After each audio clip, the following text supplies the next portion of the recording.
New York నడిబొడ్డున మరోసారి కాల్పుల మొత్తం మోగింది. ఘటనలో ముగ్గురు వ్యక్తులు తీవ్రంగా గాయపడగా మరికొందరు స్వల్పంగా గాయపడ్డారని సమాచారం. తెల్లవారుజామున టైమ్స్ స్క్వేర్లో కాల్పుల సంఘటన గందరగోళానికి దారితీసింది.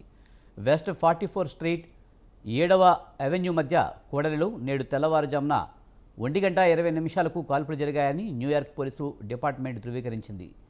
ముగ్గురు బాధితులు గాయపడ్డారని అధికారులు వెల్లడించారు. ఒక ప్రత్యక్ష సాక్షి సోషల్ మీడియాలో కాల్పుల ఘటనను చిత్రీకరించి సోషల్ మీడియాలో షేర్ చేశాడు.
న్యూయార్క్ పోలీసుల సమాచారం ప్రకారం ఒక వివాదం అనంతరం 17 ఏళ్ల యువకుడు టైమ్స్ స్క్వేర్లో కాల్పులు జరిపాడు.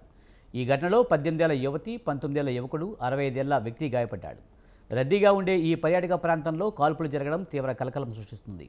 అనుమానితుడిని పోలీసులు అరెస్ట్ చేశారు. జూన్లో యుఎస్ సుప్రీంకోర్టు తుపాకీ హక్కులను విస్తరించిన తర్వాత వచ్చిన విస్తృత రాష్ట్ర చట్టం ప్రకారం ఇలాంటి సున్నితమైన ప్రదేశాలలో తుపాకులు నిషేధం విధించారు.